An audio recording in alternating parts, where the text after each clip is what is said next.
வாழ்க வையகம், வாழ்க வளமுடன். வாழ்க்கை மலர்கள். நால்வோர் நற்சிந்தனை. ஜூன் 4. தலைப்பு: உடல் இயக்கத்தில் உள்ள நுட்பம்.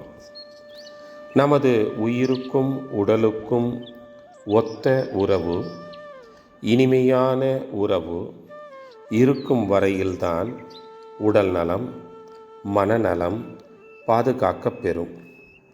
இந்த உறவானது நீடித்து இருப்பதற்கு இரத்த ஓட்டம், வெப்ப ஓட்டம், காற்றோட்டம் இவை மூன்றும் சரியாக இருக்க வேண்டும்.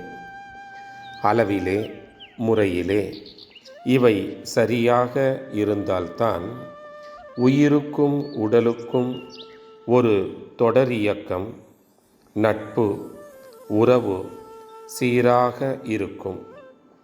எந்த காரணத்தினாலோ இரத்த ஓட்டம், வெப்ப ஓட்டம், காற்றோட்டம் இந்த மூன்றிலே ஒன்று தடுக்கப்பட்டாலும், திசை மாறினாலும், வெளியேறினாலும், அளவிலே குறைந்தாலும், ஓட்டத்திலே குழப்பம் அடைந்தாலும் அந்த ஓட்டத்தில் அணு அடுக்கு சீர்குலைவு ஏற்படும்.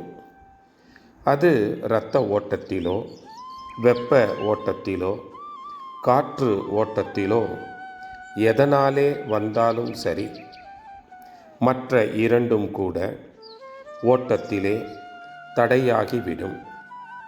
அந்த குழப்பத்தை நீக்குவதற்கு அங்கே இருக்கக்கூடிய மின்சக்தி போதாது.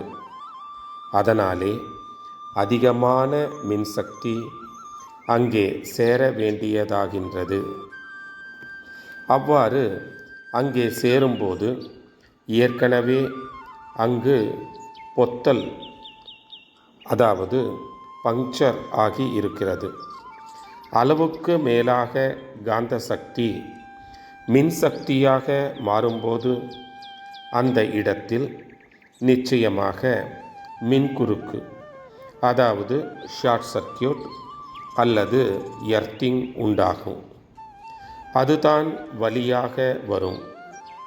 இந்த மின்குறுக்கு சிறிது நேரம் இருந்தால் அது வலி என்றும், அது இடத்தாலே விரிந்தும் காலத்தாலே நீடித்தும் இருந்தால் அது நோய் அல்லது வியாதி என்றும் கூறப்படுகிறது. அதற்கும் மேலாக உடலில் உள்ள ஜீவகாந்த சக்தி எல்லாம் அதிகமாக செலவாகி வருவதற்கும் போவதற்கும் மத்தியில் உள்ள இருப்பை ஜீவகாந்தம் வெகுவாக குறைக்குமானால் அதனை ஈடு செய்ய முடியாமல் போகும். ஈடு செய்யும் முயற்சியில் உயிராற்றல் தோல்வி அடையும்.